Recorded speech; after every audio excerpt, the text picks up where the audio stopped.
The following program presents principles designed to promote good health and is not intended to take the place of personalised professional care. The opinions and ideas expressed are those of the speakers. Viewers are encouraged to draw their own conclusions about the information presented. Welcome to Healthy Living. I'm your host, Margot Marshall. Most of the world's population live in countries where overweight and obesity kills more people than underweight. What are the causes and what can we do about it? Stay tuned for practical, doable solutions.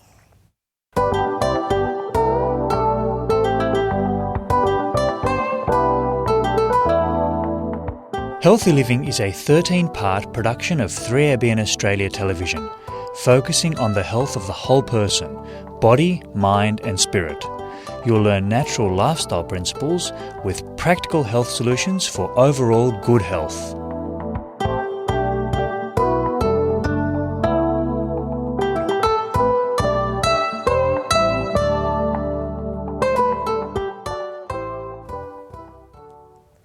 My guest today is Dr. Eddie Ramirez, who will be sharing research and practical solutions he presented at the International Congress on Obesity in Vancouver, Canada. Welcome, Eddie. Thank you very much. It's lovely to have you on the program. Now, you've described obesity as an epidemic. Just how bad is it? This is a huge public health problem, not only here in Australia, but in many areas around the world. In fact, the latest statistics for Australia tells us that 2 out of 3 people in Australia either are overweight or obese. And you know, the problem gets even more complicated. If in Australia there was only Caucasian people, white people, that wouldn't be, still is a problem, but that wouldn't be such an emergency. But the problem is that there are people from all over the world in Australia.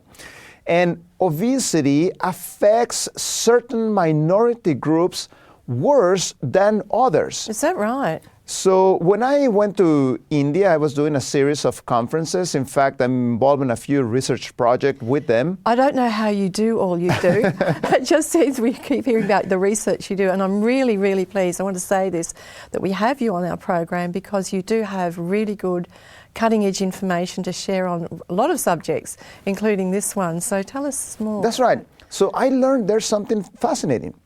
See, in India, what we consider normal weight, we use a measurement called body mass index. If you're interested in getting yours, just Google body mass index. The little formula is there. You take into account your height and your weight. In the Western world, the normal body mass index, the top part, what is considered normal, is 25. That formula gives you a number and you put it there in there. In India, the top number is actually 23. Because somebody from Indian origin above 23 of body mass index, it's too much for him. And the doors for diabetes, heart disease, hypertension, and many other problems open up as you go above that 23. And that's not only unique for people from India. This guideline also is very applicable to people of Asia, many of the Hispanic world also, and people from Africa. So many times the measurement we may be using here may not necessarily be the optimum for them. Okay. You know, I once heard a doctor give or a dietitian actually, and he gave a good way to find out whether you're overweight or obese. Because the body mass index, some people do that and it's like, oh, a bit complicated. But he said, I've got a really, really simple way for you to know. He said, what you do is you take your clothes off, you stand in front of the mirror, and if you look fat, you probably are. And I thought, oh, that's really cruel. But it's the starting point anyway. And that's exactly why you need some sort of measurement, because especially somebody that is 24 body mass index, it doesn't look too overweight. Okay. And it can be tricky. In fact, in Latin America, where I have done many clinical consultations, there are people that you would not suspect that they are overweight, Yet their numbers indicate that, and also the type of health problems and so forth that they have. That's interesting. So we're setting ourselves up for health problems without that visible evidence that we talked about. So it can be tricky. Yes. In fact, it's interesting. I don't know how many times mothers bring me their children to consultation, and they say, "Doctor, I need you to check my child. I think my child has worms. Look at him, how thin he is. He doesn't look very healthy." So we go ahead, there's some standardized tables in which you take the height and the weight and you compare to the rest of the population. Everything is normal. Why does the mother think that?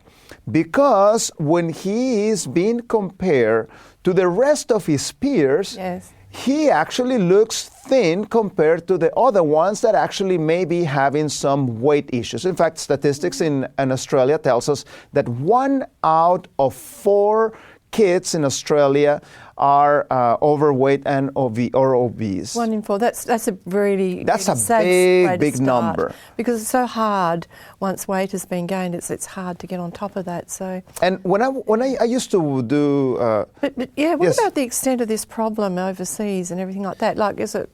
It really spreads, doesn't it? This is a worldwide crisis. In fact, just yesterday I was reading a research paper that came out in the literature.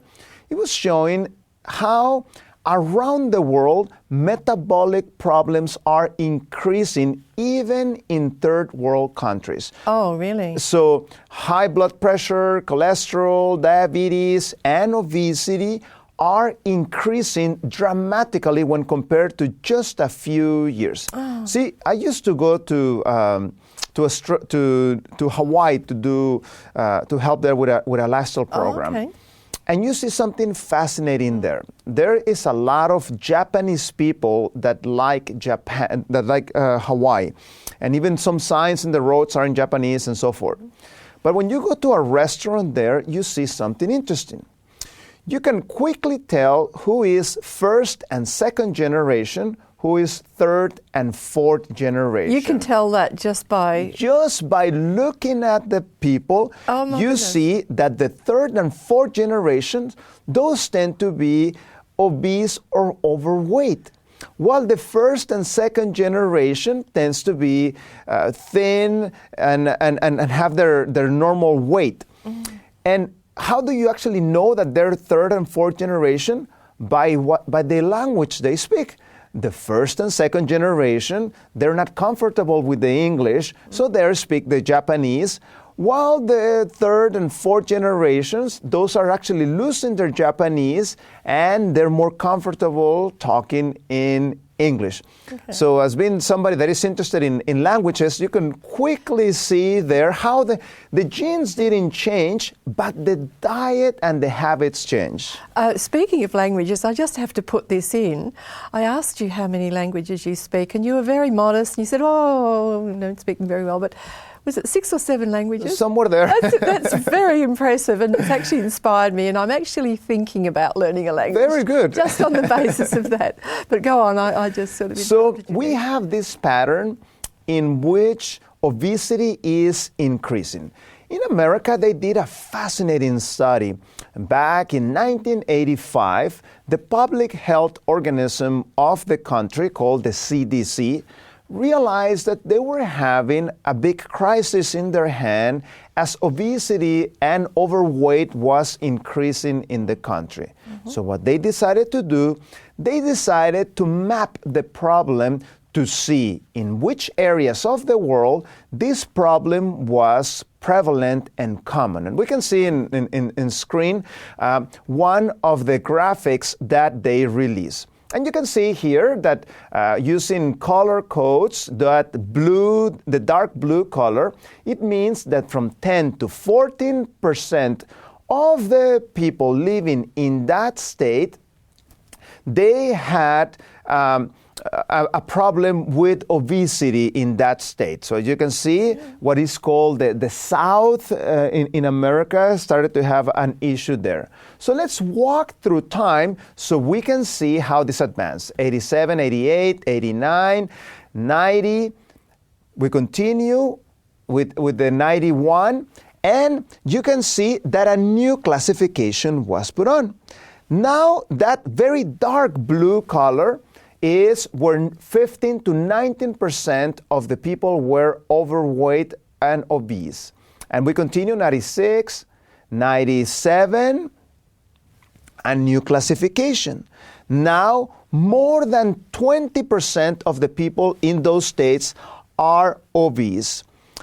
2000, 2001, 2001, a new classification. Now more than 25% of the people are obese. 2004, 2005, 2006, and a new classification again in more than 30% of the people are obese, 2009, and the latest one that we have is from 2010. Now, I want you to see the pattern, the area in America where you find the most obesity.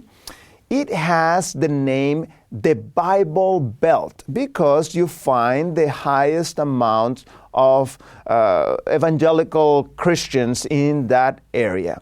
Yet, it is the most sick area of America. And the reason why I speak very frequently in evangelical circles and so forth, unfortunately, some of the evangelical people have ignored the principles that the Bible teach about health, and you can quickly see the results. In that area of America where you find that highest density, you find the most heart disease, the most diabetes, the most obesity, and the list goes on and on and on. And the beauty of this is that in the Bible, we find the solution to this problem. From the very beginning, God gives a diet to human beings.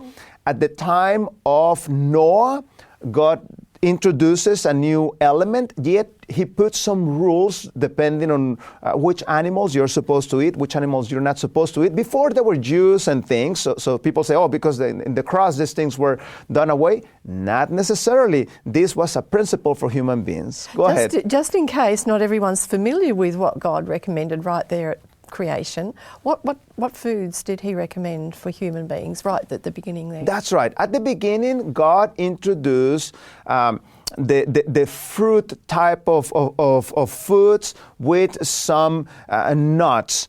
Then after that, after sin comes to the picture, God allows people to eat the herb of the field. So you had a full plant vegetarian diet from the very beginning. That was the vision that God had for humans to eat. Yeah. Not until the time of Noah, when vegetation was destroyed, God gives permission to eat animals, and with special rules that still, if you are still eating animal products, it still applies for today. It's interesting. Jewish people actually are the ethnic group in the world that has gotten the most Nobel Prizes.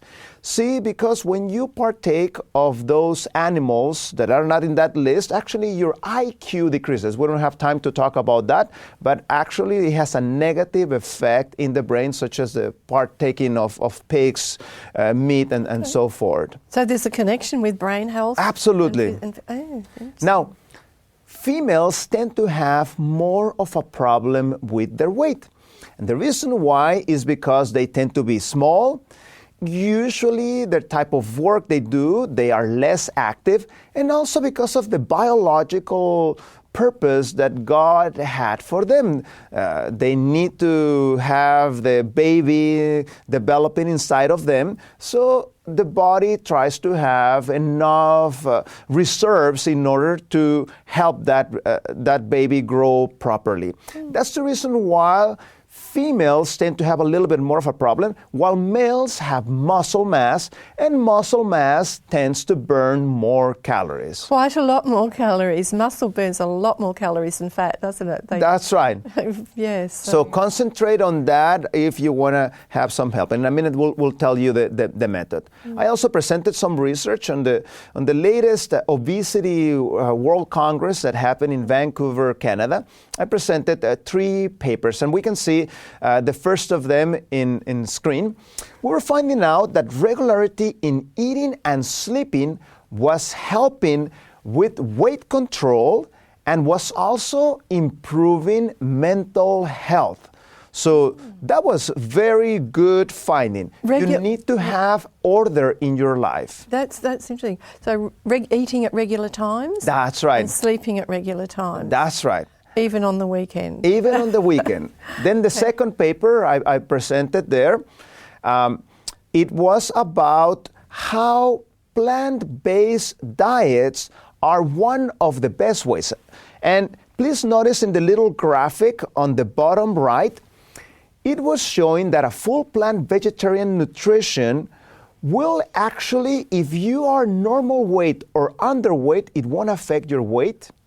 But if you are overweight or obese, it will actually help you lose weight in a natural way without suffering, which is something I'm against. Isn't that incredible? How it doesn't make you lose weight if you're underweight or normal, but it helps you if you're overweight. The body's a marvellous thing, and it does regulate a lot of these things. It's a bit like getting vitamin D from the sun. It will only produce as much as the body needs. That's right. Don't get an overdose that way. Exactly. And so it's better to work with physiological type of approaches. And then a third one that we presented, showing that this also applies to pediatric participants. So young people that partake of this method are able to lose weight in a natural way, again, without suffering and so forth. So let's go a little bit about how this method works. This is actually from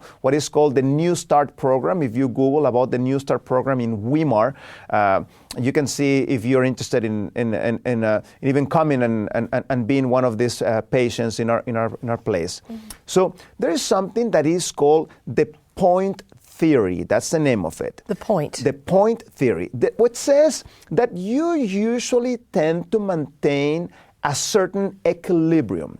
If you're of a certain weight and you quickly lose weight, you're probably going to bounce back to that point. If you gain weight very fast, you will actually come down to try to approximate to that point. Now, there are two specific ways that you can use to lower the point so that you lose weight. Like a set point in your Yes, body. like a set point. Yes. Number one is and I'm talking about very intensive exercise. Let me tell you just so you can picture it in your head. Half a kilo of fat in your body is approximately 3,500 calories. That is a lot. See, if you go running at race speed, you will probably burn about 500 calories from that 45-minute run or so. So that is just 600 calories. We said you need 3,500 calories to lose just half a kilo. That means that you can lower the point with exercise, but you would have to invest 4 or 5 hours a day of exercise, something that is not practical for most people, and most people actually don't have the fitness to handle that. Mm. So a better strategy, if you want to tackle this problem long term, is to change the composition of your diet. In that way, you don't suffer. Again, I am totally against those methods that say, oh, you just have to eat 2 portions of this and 1 portion of this, and the person is all hungry and suffering throughout the day.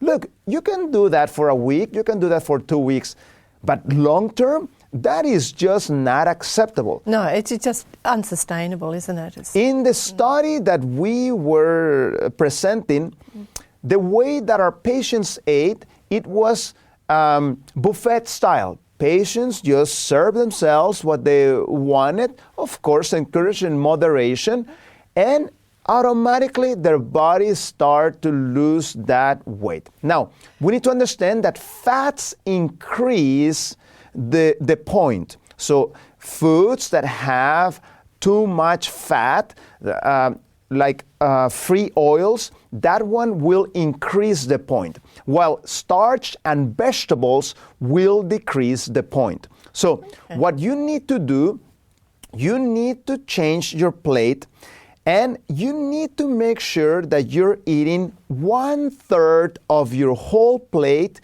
needs to be raw fruits or vegetables. The rest of it needs to be cooked food. If you want this process to be even faster, switch it to half. Half of your plate, it's gonna be raw fruits or vegetables. And by doing that, you will see the advantage. And see, some people are afraid of starches and this type of foods. Those foods are fabulous. See, as I travel around the world, I've seen this with my own eyes. What's the staple food in Japan, for example? It's rice. What's the staple food in Papua New Guinea? It is these roots, these yams, this type of foods. What's the staple food in Mexico? It's beans and rice. What's the staple food in Peru? It's potatoes. What was the staple food in Europe? It was bread. That was what they based their food on. So the problem is not these foods, the problem is what we put to them. That's right. Yes, it's just, often bread is just a vehicle for That's right. for things that would raise that set point. The and fats see, and things. Yeah. when you eat food in its most natural state, what it does, it fills your stomach, and there is sensors in your stomach that send a signal to your brain and say, okay, you had enough, okay. But when you're eating concentrated foods, such as animal products, they have a lot of calories and absolutely no fiber. Animal products are deficient of fiber. Fiber only comes from vegetable products. So you ate some cheese, you ate some milk, and still your stomach is not full enough. And he says, what else are you going to feed me? You know, I'm still hungry. And you end up increasing the number of calories, and you end up moving that point towards the top. So let's review some of the most common mistakes people make while trying to lose weight. And I'm sharing with you this from my clinical experience, what my patients give me input on. Number one, they eat too much high-fat foods. See, oil, that is not good for you. If you are a marathonist and you have to train 3 hours a day, please use oil in your food. You need it. But if the type of work that you do is just sitting down in front of a computer, low level of activity with just a 30-minute, 45-minute exercise per day, you don't need that excess oil. In fact, I would actually encourage you to eliminate it from your diet and use something like PAM, that spray, so that your food doesn't stick to your plate.